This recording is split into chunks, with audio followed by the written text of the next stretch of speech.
So you got clout, so you got clout. I'm on now. Hey, so you got clout, so you got clout. I'm on now. Say I'm on now. Hey, got to celebrate life, and that's alright. Know what I do. Yeah, I can't been working so hard, just supporting the couples out of these moves. Let me hit snooze, time for me to get up, get bust. I ain't got time to be stuck. You been a skipper, but there's so many tickets up. It's been an honor, a blessing. I don't believe in luck.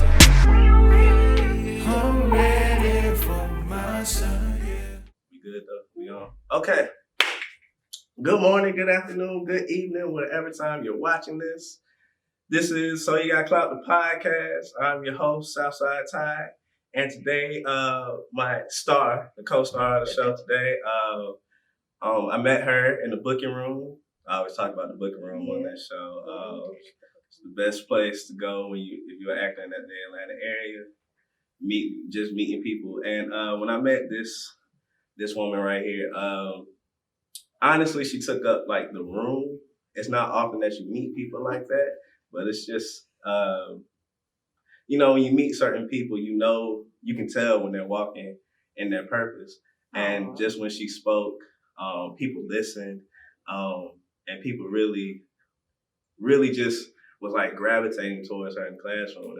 And when I finally got to talk to her, I learned that we were cut from similar cloths, we some acting ass, writing ass, producing ass people, you know what I'm saying? We kind of do it all. She got her own production company going. I got mine going. Cut from the same cloth, And when you find people like that, it's very important, especially, like I say, walking in your purpose. I know one day everybody gonna be out thinking business. So I just want to do it first.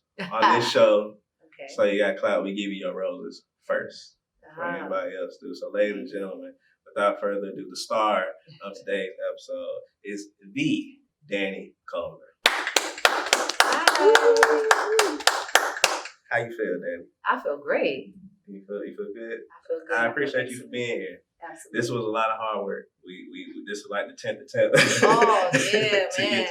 We've been rescheduling for like 3 months at this point. Yeah, but it's cool though. We finally here on this rainy day, but everything finally came together. So first of all, Dani, what are you doing like right now? What kind of projects you working on right now that you can dish out about? Right now, I am working on 3 projects simultaneously. Okay. So I have it's a trilogy. It's a 3-part thriller series. So far, I have written 2 of the 3 parts, and we have filmed 1 of the 3 parts. And I'm probably leaning to release the first part by March. Okay. And then maybe again in May, and then summertime we'll release the 3rd one. Then I also have a 6-part web series called Millennials that I've been co-writing for the past 6 months or so with Xavier Morgan. Mm-hmm.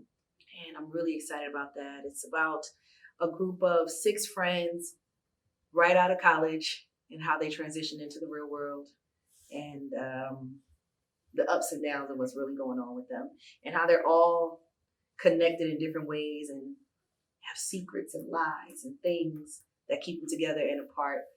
And then I also have been co-writing a web series with my business partner called 4 Letters. We've been working on that for a little over a year at this point. Okay. Yeah, I think we started on that like late 2018, early 2019.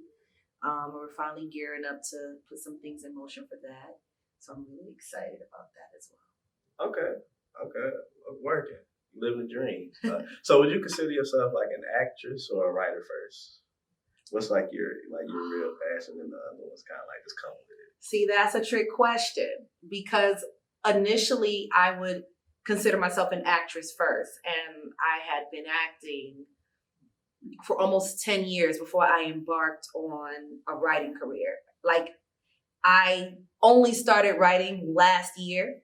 Like February 2019 was the first project I wrote and put out, and I kind of just took off from there. But when I thought about it in hindsight, I've always been a creative writer And I can remember back to like winning creative writing contests in like 3rd grade and 6th grade and creating comic books and things like that. So I'm like, I guess I've always been a writer, you know, before acting came about, I was a writer for sure. But just officially, like last year. Officially, in the last year was my first time like really putting the script together, and then it just took off. Started writing more stuff and collabing with other writers, and here we are. So what made you finally put a script together?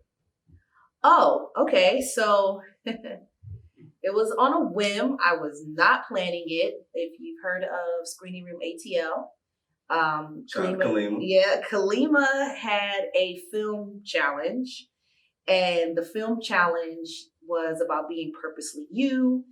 And I just so happened to be scrolling IG, and I seen it, and I was reading it. I was reading the guidelines, and it struck something in me. I was like, I have a story to tell. I have a story to tell, and it fits with this. And called up Jay Scott. That's my brother, my business partner. That's who I'm working on 4 Letters with. He DPs all of my projects. And I said, hey. All right, shout out Jay then. Yeah, I was like, so I think I want to do this film competition. And he was like, okay. And he was like, write something out. Let's figure it out. 6 hours later, it was written. He was like, this is great. Let's shoot it. I think we shot it 2 weeks later. We showed it April 3rd, and then everything just took off from there. Mm. So yeah, it was not on my radar at all to write anything for myself. So you wrote a screenplay in 6 hours. Yeah, it was a short. It was one of the guidelines. It couldn't be more than 5 minutes. So it was short. It was about 5.5 pages, and I found my cast. I'm the kind of person, when I get an idea, I have to act on it quickly or it disappears. I'm like, I don't want to do it anymore. So I acted on it really quickly. Once I wrote it, he read over it. I was like, all right, who can we cast in these 2 parts? Okay. When can we shoot it? I think we shot it like 2 weeks after I wrote it. And then 3 weeks later, we showed it. That's impressive. Because writers will slack. Yes. You know? Oh, I know. Hey. That's impressive. Writers will fall off on an idea. I know. From that point on, everything I've written, I've had many of days where I'm like, no, I'm not feeling it. I don't want to write it today. Yeah. So I get it. You gotta touch on it when it feels right. Yes. Or else it's not gonna flow. I understand. That's crazy. So once you got there and things started flowing, what was it like instead of being on camera, handling the behind the scenes work and being in charge of all of that?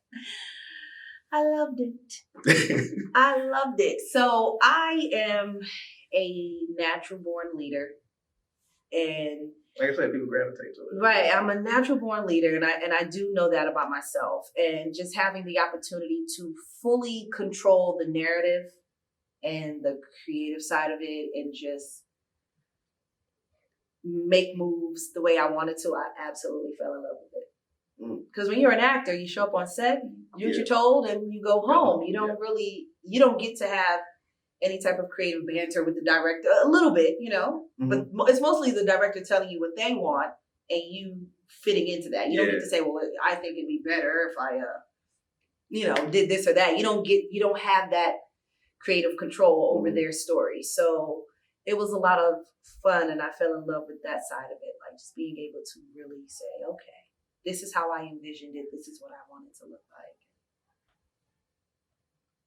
Okay, yeah, I like that. I like that. Yeah, I feel that. Yeah, it's just a completely different experience when you had it from being an actor. So, do you see yourself in the long run being? Which one do you see more longevity in? You being who you are? Do you like just the control of it, or is it more like, nah, I just kind of want to? It's cool, but I see myself being more just a creative artist. I just want to portray. Right. I like it's too much. I just want to, just give me the script. I'll show up. It's easier this way. Like, which one do you see yourself? In the long run, I'm going to be honest with you. In the long run, I still see myself doing both. Similar to like Regina King. Regina King She acts and she also directs projects completely separate from the role she plays. So I do know that it is possible, but honestly, I just want to act. I only started writing and producing and directing out of necessity. Right. You know, I had went maybe almost a year without booking anything through my agency that I was with at the time. Mm-hmm. I was getting a lot of auditions, but for some reason I was not booking. And I increased the amount of training. I increased the quality of training. I started living bi-coastally so I could also train with the best acting coaches in Los Angeles. And I still wasn't. I was not booking the things I was auditioning for. So part of me becoming a director and writer was out of necessity. And then it just happened to flourish. And realize, oh, wait, this is an additional skill. Mm-hmm. So I like that I have developed it as an additional set of skills for my tool belt, you know, like, well, I can always jump behind the camera. I can always write. I can always produce. And I'm good at those things. But ultimately, if I could just act, I'd love that. If I could just be an actor. Because I'm like the same way because it was out of necessity. I had locks when I first started, and I didn't really feel like anybody was going to cast me. Well, outside of being typecast, right? I'm in this, you know, I want to act for real, so to show my range, and that's kind of where it started. And I think nowadays, anyway, with technology and where everything's going, you have to kind of be just that triple threat. Anybody can be on camera, behind the scenes, and then just have an extra skill on the side because you never know. I don't believe in plan B and everything lines up together. I got plan A, plan A1, plan A, you know. It all meshes together very well. That's alright. Yeah, I ain't been working so hard, they supporting the couples out of these moves. Let me hit snooze, time for me to get up, get bust. I ain't got time to be stuck. You been escaping a little better, so many tickets up. It's been an honor, the blessing, I don't believe in luck. I'm ready for my son, and I dare you to get in my way, 'cause I'm ready for my son, You better get so you got clout. So you got clout. I'm on now. Say, so you got clout.